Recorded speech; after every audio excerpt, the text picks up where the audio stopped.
Hey, Galen Nebeker at NEBTEK. We're here at the QTAKE booth with Vlado, and we are ready to take a look at what's new in QTAKE. And there's some really big updates. Can you tell me about it?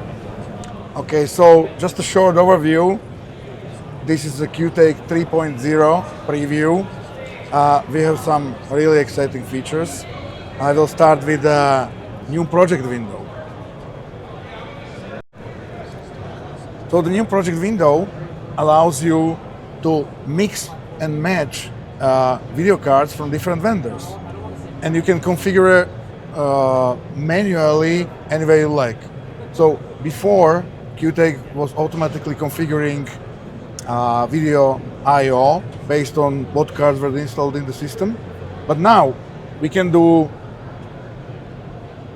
any card and any connectors, either input or output. If it's bidirectional, you will see everything in Galen's demo later this month. Yeah. But just an overview. So you can see all the inputs at a glance, which means you can easily compare, okay, here I have 4 inputs, SDA 1, 2, 3, 4. How do I have my audio input selected? How do I have my timecode input configured? And of course, video output, right? In this case, we are using GPU out, so there's no video out configured. And once you have this configured, which everything can be saved in presets, right? And also this configuration is copied to the next project, right? So once you do it, if you don't change anything on your system, it just keeps on getting copied to every new project. And the next one is the camera and codec. You select the source, video source.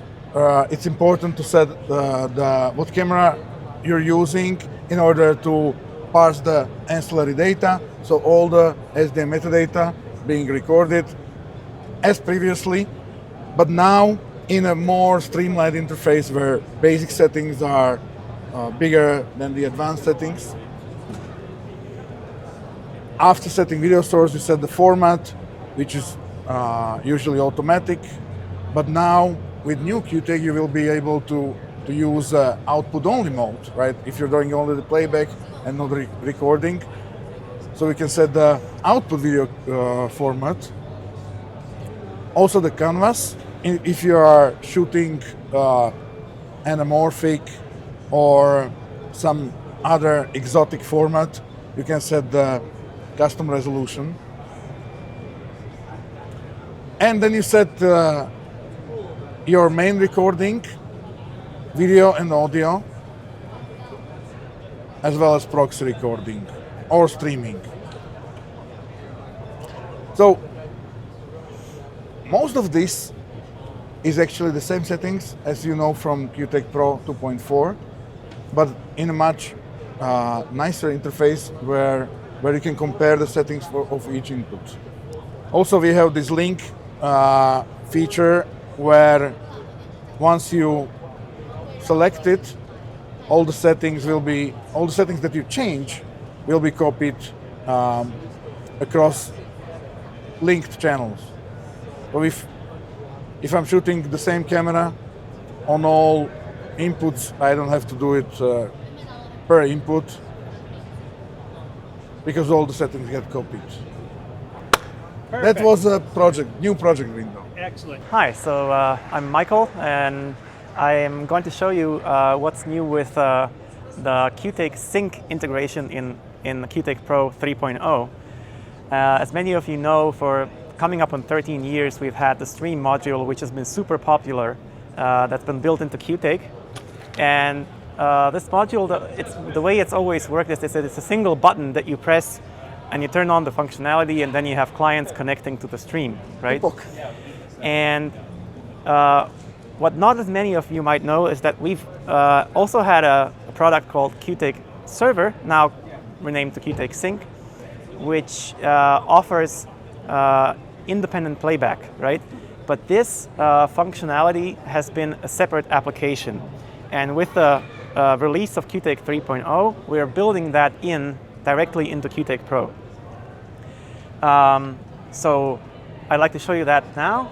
We have the new admin panel here, and what that gives us is an overview of the users that are now in our project.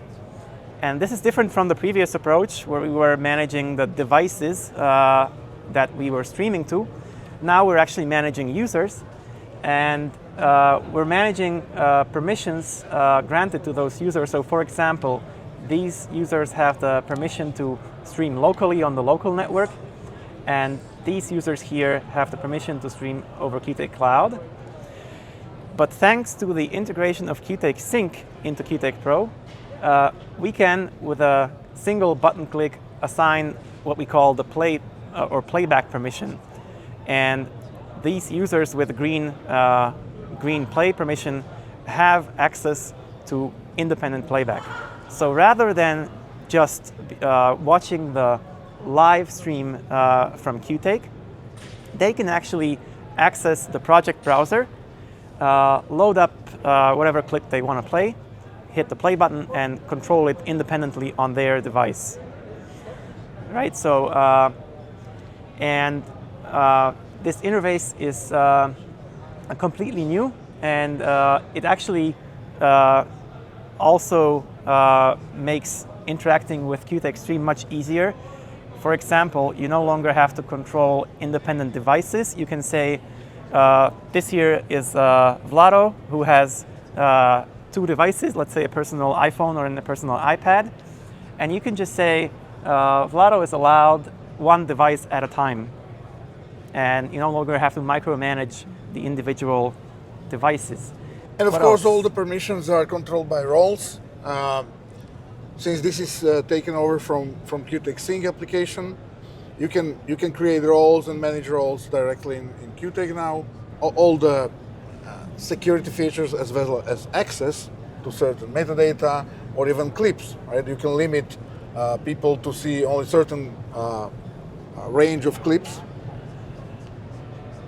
and as well as metadata. Right, so being able to watch clips actually gives you the context to create metadata in QTAKE, whether you're a VFX supervisor or the script supervisor or any other crew member who can contribute to the project. So instead of having these little silos for every department, we are now sharing all the metadata, and we can create the access control for either just read or even the write permissions, or maybe even permissions for creating your own custom field, right? I mean, responsibility of each department is to deliver their own report at the end of the day. So we are allowing them, instead of using some Excel sheets or other third-party software, which is not related to video feeds, we are now offering this seamless integration through the QTAKE Monitor. So you all know QTAKE Monitor from live streaming, but now it will be much easier to get you involved into the project with the playback and metadata collaboration possibility. Yeah. That's excellent. So these are huge improvements in the UI. I'm sure a lot of work. How long will it be before customers can expect to see 3.0 start to become available? It's definitely a couple of weeks, but if anyone will want to try it out on a project or maybe in their free time, we will be offering some beta program so they can try it out on their own before the release is public. So let's talk about Thunderface. You've got the new Thunderface here. I see it, you're showing it on an iPad. Tell me a little bit about this and how it works.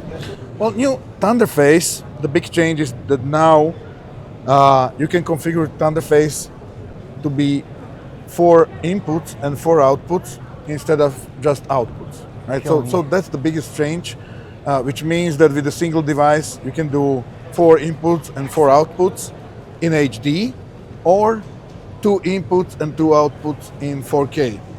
Actually, it's 4 outputs, but it's just routing of the 2 content layers, right? Content channels In 4K.